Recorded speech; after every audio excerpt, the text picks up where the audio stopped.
Hi, I'm Mark Legendre, guest host on Living 365 TV today. It's time to stop waiting and start living 365.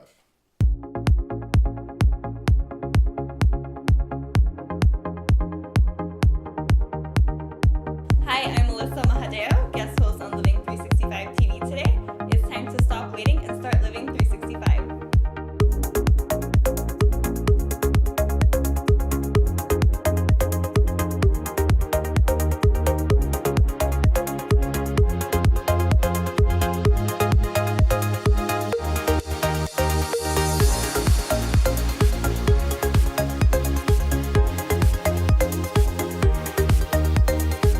Hi, I'm Priya, host of Living 365 TV. It's time to stop waiting and start living 365.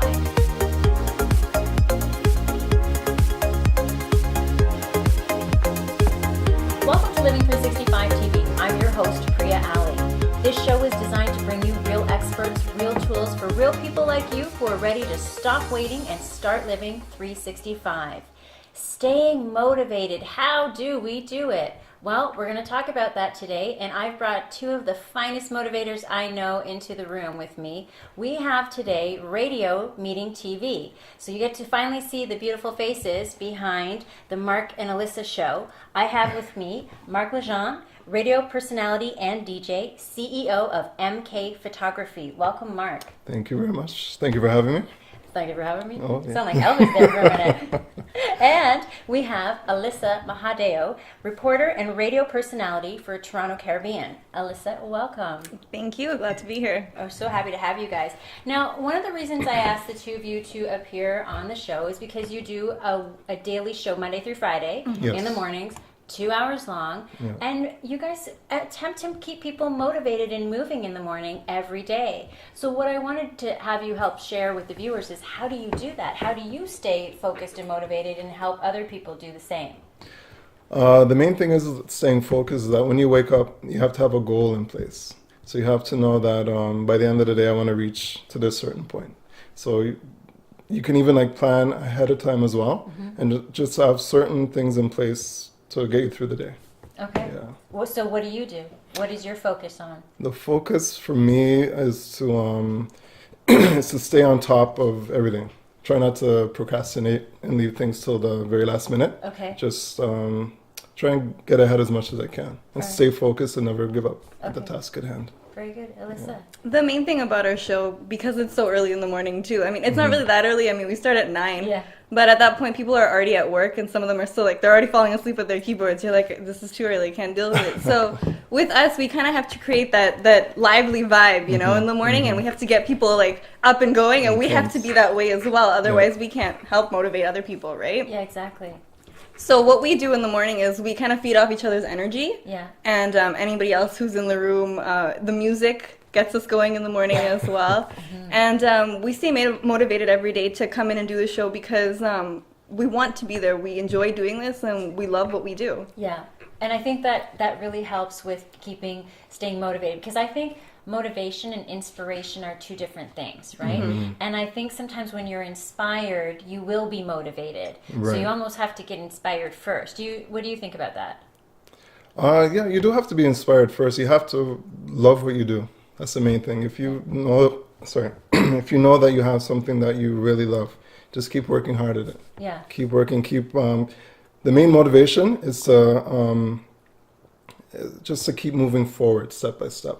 So keep consistent. Consistency is the key. Putting effort in. Yes. Yeah. Now, what do you really have to focus on in your personal lives to stay motivated? What keeps you challenged? Because we're all growing, right? Yeah. I mean, I know they look perfect. I'm sure they are, but I'm sure there's room for some improvement somewhere, right? That you have on for your own sure. personal goal list. What are the types of things that kind of hold you back? Some of the things that hold me back are procrastination and just laziness, in general. You have to do things. You get up in the morning and you're just I Do have you to mean do like article writing? perhaps. Not that I saw it on Facebook or anything, so it's not but I mean, when you do so much of one thing, it gets repetitive, and then when the week rolls around again, you're like, I have to do this again. I have to do this again. And it's always different, but it's also the same kind of work that you're doing. Yeah. So, to keep keep the engine running, basically, is you kind of have to, you got to break out of the mindset of the procrastination and just be like, you know, if I do this, I can do this when I'm done. Yeah. So if you set like small goals for yourself, it's helpful. Right. So that actually sounds like a reward.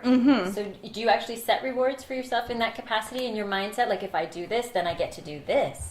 I try to finish things a little bit on time so that at the end of the day, try to. I usually get I'm usually right down to the wire, the deadline. And then when I reach there, basically, I'm like, you know, that feeling, I was telling Mark about this, that feeling that you get after you've completed a task, it's the most like exhilarating feeling ever. And you're like, if you could just take that feeling and apply it to the beginning of your task, do you know how much easier it would be to work? Yeah. So what do you think stops us from doing that? What stops us from doing that? Or you, at least. What stops me from doing that? That's a good question. Like, it's a really good we'll have question. To talk about that later. I know for me, with procrastination, because I struggle with that too, and it's sometimes one that I know I can get it done because it is a repetitive task. So I will kind of say, well, I know I can get it done in this amount of time, and then I end up leaving it to the wire because I know how to perform that task, and I figure, okay, I'll just get it done. But what I fail to realize, and I don't know when I'll learn it, I'm 43 years old, as a single mom of 4 and a businesswoman, things creep up on you. Yeah. That you don't expect. And so just when you think you have an hour to do something, all of a sudden the phone rings or somebody needs something or forgot their lunch or a business call comes in, and now all of a sudden that hour that you left it to the wire from turns into 40 minutes and now you're in trouble, right? Because the main thing I think with the procrastination is that the finished product is not always going to be the same as the product that you want, the initial product at hand. Yeah. So when you get to the end, like, oh, you know, it could have been better. Yes. Because I left it for that length of time, right? So. Yeah. And do either of you take on too much?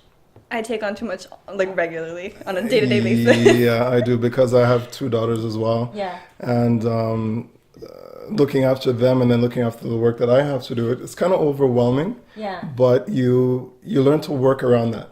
So that's when you have to take that procrastination and put that aside. Yeah. And then work at what you have in front of you and make that work somehow. Because I'm looking at some of the things that the managing the objections that I know the audience will have about how to stay motivated and inspired. Right. And I think those are some of the things that come up for people is, you know, I just feel so overwhelmed, or I thought I could do it all and then it turned out, you know, it was too much for me. Or so do you guys have any strategies for that yourselves that you put into place?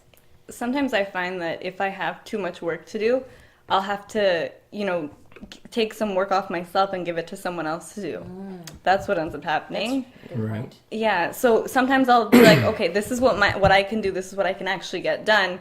And I was like, I don't want to not put as much effort into everything. I'd rather just give it to someone else and be like, listen, I understand that you're capable, you can do this as well. Just, you know, have this done for me. Yeah.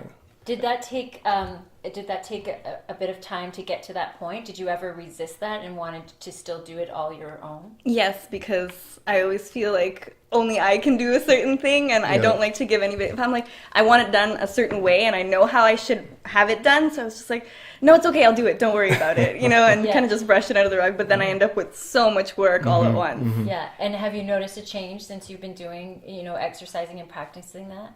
Yeah, because I can use my mind and focus on the task at hand, and also get that done to the best of my ability. Yeah, I know what you mean, because this is the first year that I didn't. Where my kids did the Christmas decorations.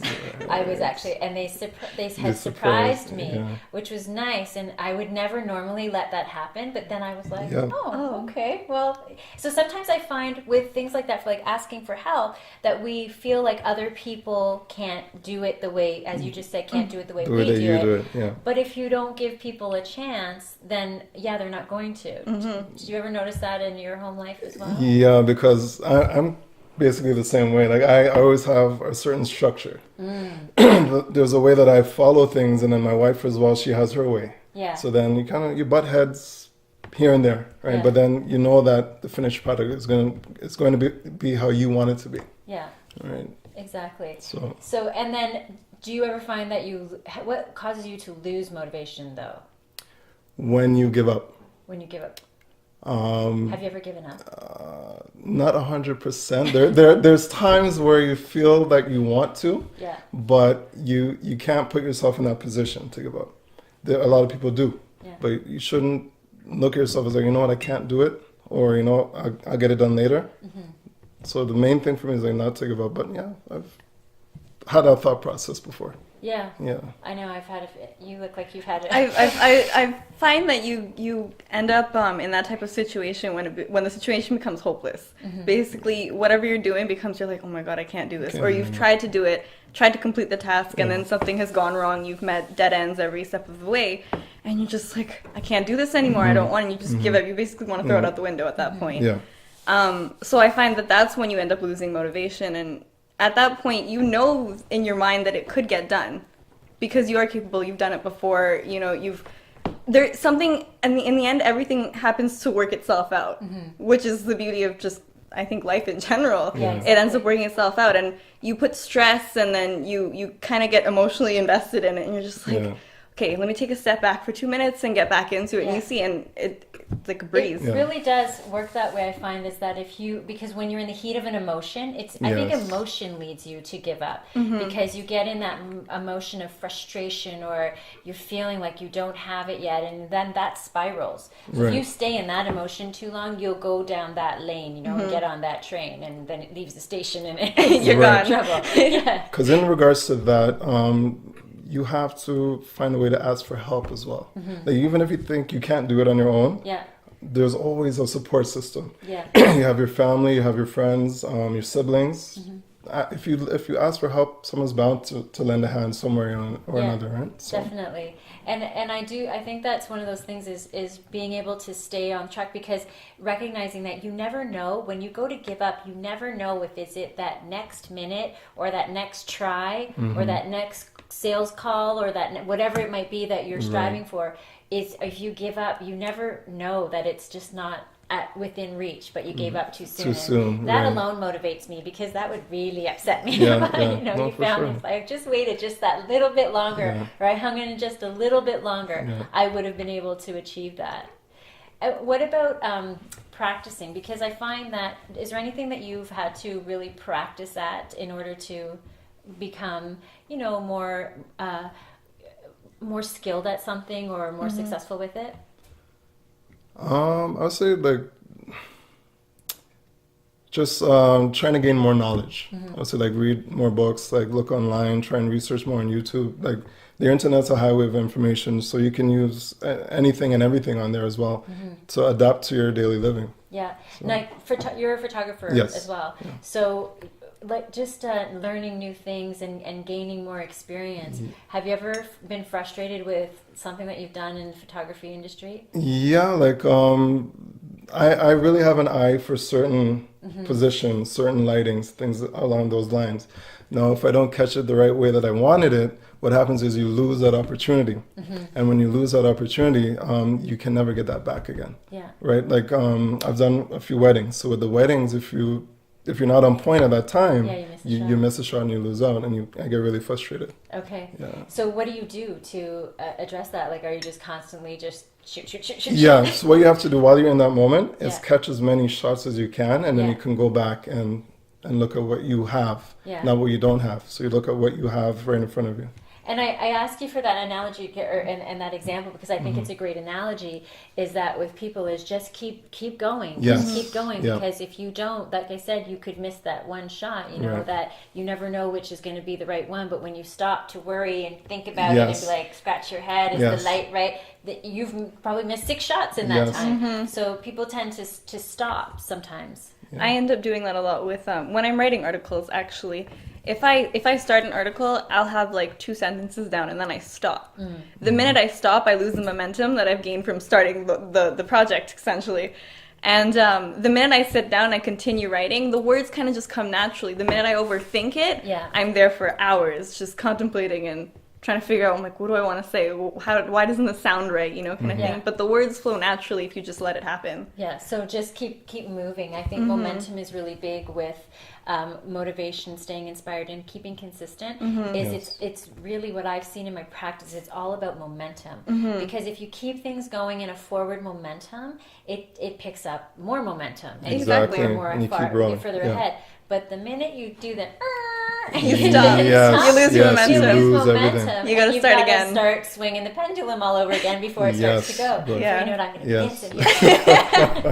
Like there's another key to is I tend to overanalyze. So when I look at a situation, I think too much about it Yes. when I shouldn't be doing that. Yeah, and that's basically sort of what the stop waiting, start living philosophy is all about. Is that a lot of times we are thinking about something, thinking, Yes. as opposed to just doing it. Because by actually actively participating, you're going to figure it out as you go along, anyways. But sort of sitting and watching, what is that saying? They say you miss 100% of the shots you don't take, right? Exactly. So Yeah. it comes down to that whole practice. But a lot of times we analyze. I think it's to try to avoid something going wrong. Yes, and I am one, so I don't like to fail. Oh, I really don't like. you're one that doesn't like to fail? Yeah, I don't like to fail. Yeah. So do you think we have people that like to fail? No, no. I like I'm one of those that doesn't like to fail. I don't think anybody likes to fail. I'm just. I like to fail. Priya, I like to fail. I'm one of those. Give me some failures. man. I'm there, baby. Well, I didn't mean that in a bad way. Oh man. Yeah. No, but I sorry, I cut you off. But No, it just no, sounds it's okay. funny to me. I you know, like I know. I don't think anybody likes I think to Yeah. I think Mark meant that he has a fear of failure. That's the key. Okay. Yes, there's a fear that I have of failing. Yeah. Okay. Yeah. I kind of came out the wrong way. Apologize for that, guys. No. It's all good. No apologies here on Living Yes. 365. We say what we say. Yes. But yeah, but I think you're right. I think everybody, when you're thinking like that and waiting, that keeps us from our motivation and inspiration. It's definitely the fear of failure. It's definitely the fear of failure, which is huge. I think that's one of the things that keeps, if not the thing, that keeps people back all the time. So if they put in the time, they fear that they're not going to be good enough. It's not going to be enough anyways, and that sometimes gets them out of motivation. So hitting January, we're talking the big ones on the list. I know in my coaching practice, it picks up in January because everybody's back at it. Everyone sends us New again, Year's right? resolutions. Go. So December is usually depression time. Oh, We do the what have I end done of all year year? review of Yes. what we've not yet accomplished. So December is usually, what did I fail at month? Oh. And then January tends to be let me start fresh. Fresh again, right? yeah. It's just the Yeah. way we're conditioned. New Yeah. year, new beginning, right? So what I see is that really focusing on what it is that you're after versus why you're not going to get it, because I see so many people getting caught up in the old thinker Right. that stops people from coming along. So, like I was saying, weight loss and clearing up finances, time to meet the love of my life, all that kind of stuff. Yeah. What are some of the things you guys see, around New Year's time? Resolutions amongst your friends, family, the listeners? I know a lot of people are heading right into the gym New Year's Day. So, They go right in for weight loss and Yeah. things like that, and by I wouldn't even say end of March, everyone has fallen off that bandwagon. Yeah. Why do you think that is? I think it's just they're so caught up in the moment Yeah. with the new year and the new resolutions and things like that, and then they get tired, Yeah. and then they're just like, okay, now I'm busy, and then they find excuses. Well, and everybody's doing it, right? So we had a show earlier where we were talking about that once who you hang around with and what you're doing, it tends to be. So January is the time that everybody's trying to get it back into shape, and then they fall off around the 3rd to 4th week in January. That's when the gym starts to get a little scarce again. But I think it comes down to not seeing results as well. So I'm wondering what you guys think about instant gratification in our society today, and how many people want it now, like magic pill kind of now. Instant gratification. I know lots of people like that. They'll start something and they'll be like, okay, I want results right now, and it's not happening. Okay, I'm done with this. Move on to the next task. Yeah. I know. I think I can speak for both of us. When we started the radio show, actually, which wasn't that long ago, we didn't know how this was gonna like pan out. We were really scared. I think the both of us were like, we're not doing this. And then we were kind of just thrown into it. It was kind of like, okay, here's an idea. Mark and Alyssa, you guys are available? Okay, go do it. That's it. And we're just like, what? So come Monday morning one day, we were in the studio, sitting in front of each other, looking at mics, and we're like, are we doing this right now? And we were live to air. And we were live, we were on air, we found things to talk about. It was an easy, casual conversation that we had going, but the whole thing was we were scared leading into it, and we didn't want to do it, and we fought against it so hard, and then when we were finally put in the situation, it was like, this isn't actually that bad. Personally, though, what were you afraid of? Each of you? I think I was afraid of how I sounded on the radio. I didn't want people to hear my opinions. Like for me, it's like for it not to work at all. Like this is something like, because you're on air. This is how so many people are listening to you. So it has to work.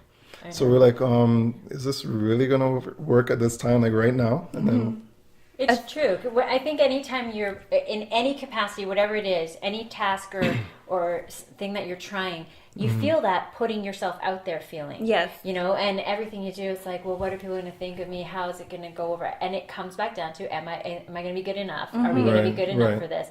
I mean, we do this all the time with our show here too. You know, I started it out and I'm like, oh, is anybody going to watch my show? And then the question that you have to ask yourself is, does it really matter? Oh, that's it. It doesn't matter. And I think that's really very important, is what you just said, is does it really matter? Because are you doing it for that purpose? Or are you doing it for yourself? Doing it for yourself and what you have to offer. And, you know, for you guys, the way that you conduct your shows, I've had the pleasure of listening and even popping in as a mystery caller one day. So just knowing that you're really there, you know, projecting positivity and keeping things upbeat, because using the media as a forum, and that's sort of one of the next things I want to talk to you about, is there's a lot of media outlets that use the media to spin negativity. You know, I mean, I'll just give you an example. Sports radio really drives me a little crazy, because no matter what, they always seem to be nagging on the players, and instead of staying positive and keeping the fans positive, keeping the players positive. You know, as a player, you don't want to hear how much you suck. You know how much you suck that game. Personally, everyone's the worst. Their own critique. So I wonder how you feel about that, and the way that, you know, media's presence has in terms of spinning or creating positivity or negativity. I'm a big sports fan. So looking at Kobe Bryant. So this is a big thing that's going on right now in the NBA, is that he's retiring. And they're saying that, okay, he's retiring, but he should have retired 2 or 3 years ago. Right? So the media does bash him on him retiring now. He should have done it a long time. He should have hung up the shoes before. So there's a lot of negativity behind that. And so I don't know how sports related you are. I'm a Lakers fan. I have been since I was about 15 years old. We talk about it. Okay. So I actually went to the Kobe game in Toronto, and the Lakers game in Toronto. I was lucky to be there. And I do understand I understand the perspective of something like that, right? Because people are going to look at it. I know that we digress a little bit, but I have to address this. You know, people will look at things and go back. Now it's all good and fine to say that 3 years later he should have retired. But when the story breaks, they want him back. We want him back. We want him back. It's only after the fact now. And that's what I'm saying, is there's a lot of after the fact opinions that come through the media, and that media are in a position to give, which I don't really know how useful it is. And the amount of time that takes up airwaves and bandwidth and print and paper with all day. Old opinions about things that have happened, to me, I'm not so sure how motivating and inspiring that is. It's not motivating and inspiring at all. And I mean, we hear about it all the time. They're like, oh, well, you guys are the media. You should have done something about this. And we're like, well, we're just one media outlet. You know what I mean? There's so many other ones. But I think for me and Mark especially, when we do our show in the morning, we try to promote our positivity, because we hear about all the negative things and the negative opinions and all the things that everyone doesn't want to talk about. So we try to talk about things that are different, things that are going to uplift people, and get them in the mood to keep moving, going throughout the day, you know? and to get to the end of the week. And I think that's really important point. You as a viewer, as a listener, you have the power to shut the thing off. You can click off of a show. You can change to another channel. So really be conscious and aware of what you're listening to and what kind of negativity you may be opening yourself up to, just thinking because it's already on anyways. No, it's not. Change the channel. Go to another website. Go to another station. Choose what you're doing, because there are choices out there. And I feel like it's, as a coach, I often hear people come into my office and they're like, oh, well, I'm very positive, but there's negative people around me. And I often, say back to them, well, if that was the case, I'd be shit out of luck every day, because nobody comes to see me because they're in a good spot. They're coming to me with a problem. So it's a matter of making choices as to what you're going to allow to affect you and what you're not going to allow to affect you. And that comes from making conscious choices about what you receive, how deeply you get into that. And I think that, for you guys as well, and keeping people motivated and inspired, it's a choice you must have to make in your own personal lives in order to stay up and uplifting every morning. There's a lot of people that you'll come across and they're very negative. They have a really bad attitude towards life. They'll say that they're positive people, but they're really not. They kind of have their own opinions, and it's like begrudging a little bit. And you're like, you say that you're positive, but I don't think I want to hear what you have to say anymore, because you're not, it doesn't make sense. It's not actually uplifting me at all. It's actually it's invading my personal space and my own emotions, so I think I'm going to remove myself from the situation. And a lot of people don't.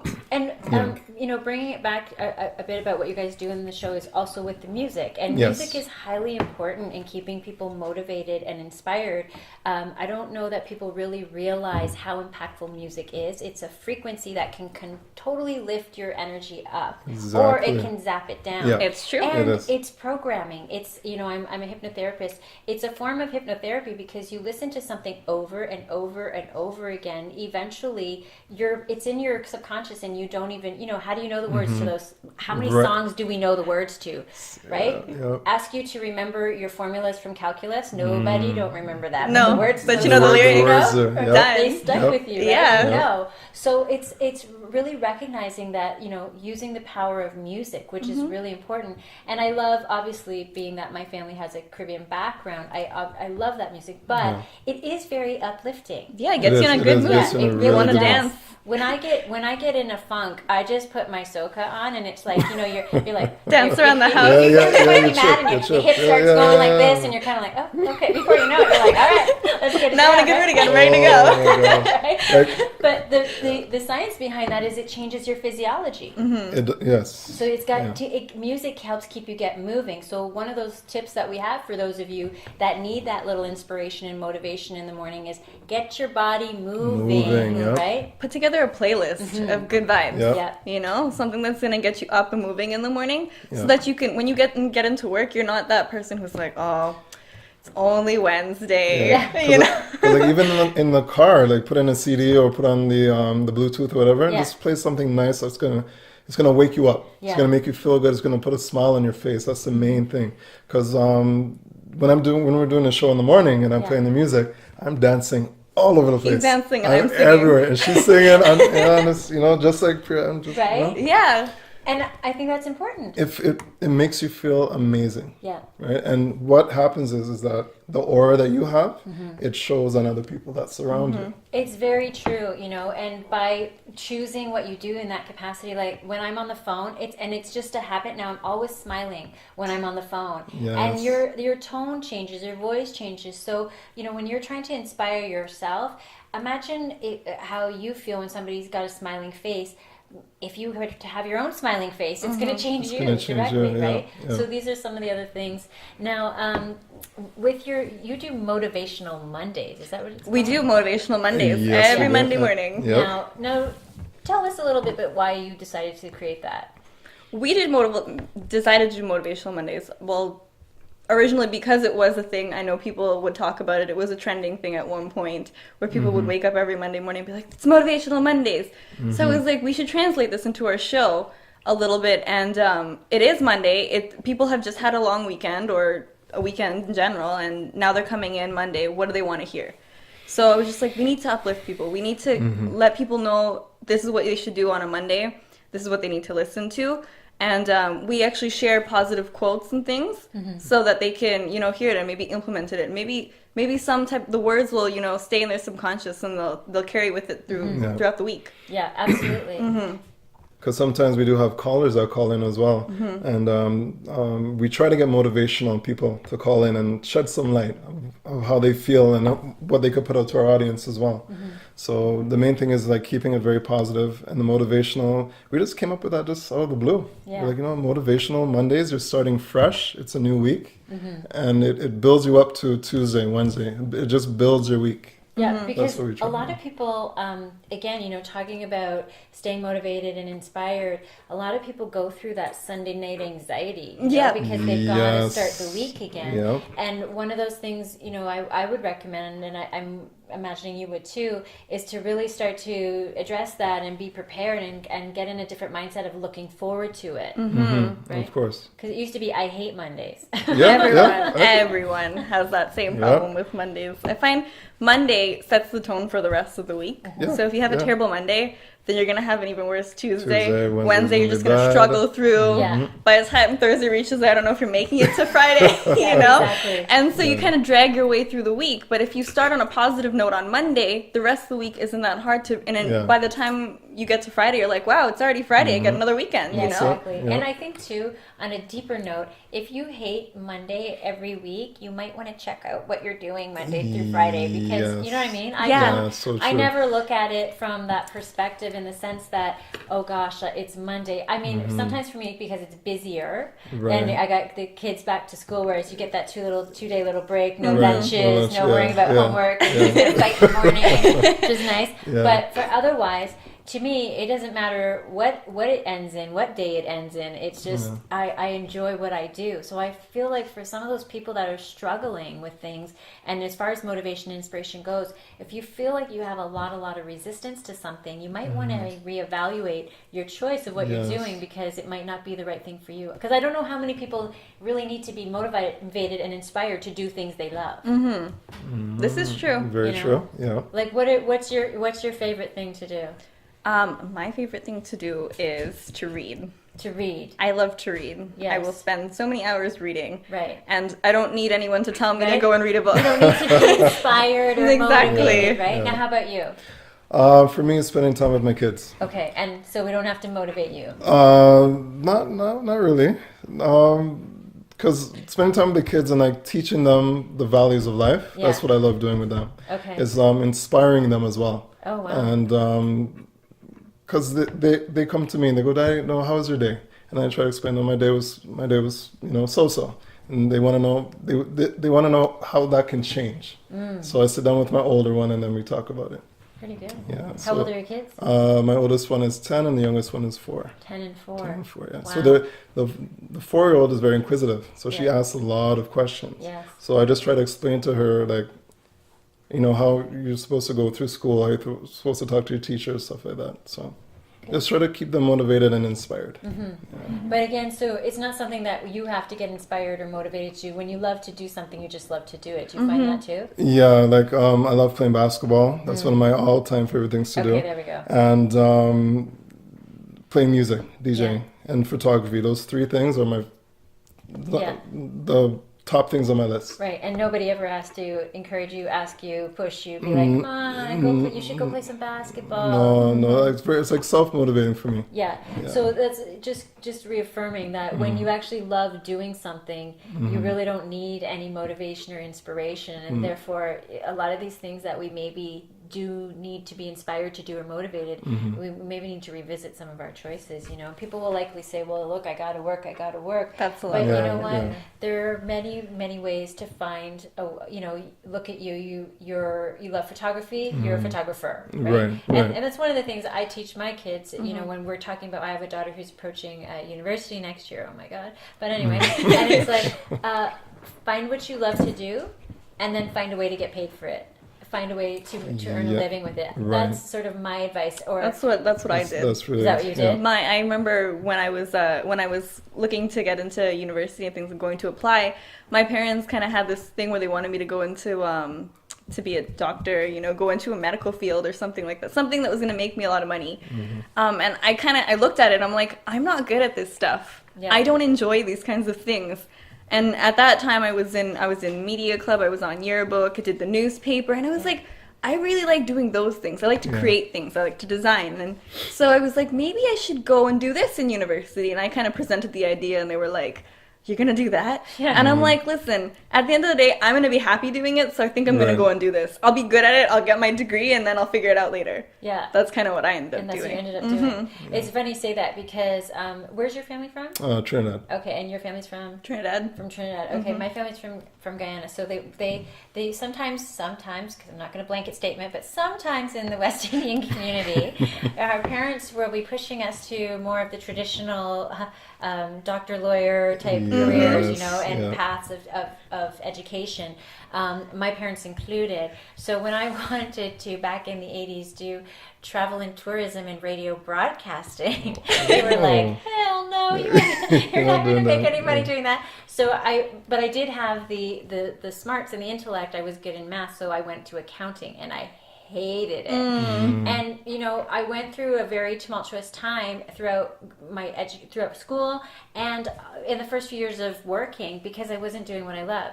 And so now it took me about 15 or 17 years to get there, but guess what? I'm on doing a show. And you enjoy going and I'm going to love Valley it. doing my travel and working, and I'm having a great time, and I'm enjoying it. Yeah. So you know, those are the things I think too, as parents or people that are friends or whoever you're supporting, support people's passions, because they will actually find their way. They do know what they're gifted in and where their talents lie, and that helps to keep people motivated, I think, as well too.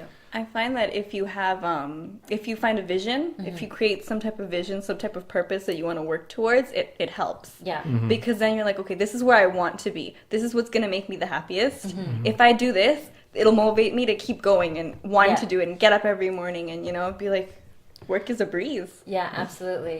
Because there's friends and you have family members that would tell you, oh, no, you can't do that. Yeah. You're not supposed to be doing that. Yeah. So that motivates me. You know what? I can do it. That's the main thing. You're one of those kids, are you? I can, and I will get it done. What did you said I can't? Watch me. Watch me now. Yeah. So you learn from. They're going, watch me. Too funny. But yeah, that's the main thing. Don't let anybody say you can't do things. Yeah. Because you can always find a way to get things. Yeah, I think that is definitely big in people feeling, you know, unmotivated or uninspired, and it does hold them back. Is what other people think about their dreams and their visions and their wants and their desires. Is oftentimes we get swayed by what other people say we can do, can't do. You know, one of my sons always wants to play in the NBA, and I said, you know, go for it.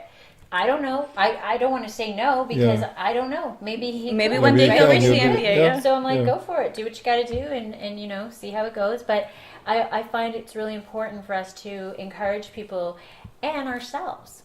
Yes. Because usually the loudest voices of the "I can't do it" is "you can't do it" is coming from yourself. That's right. And it tells you won't be able to do that, whether it be career dreams, educational dreams, weight loss, any of those things.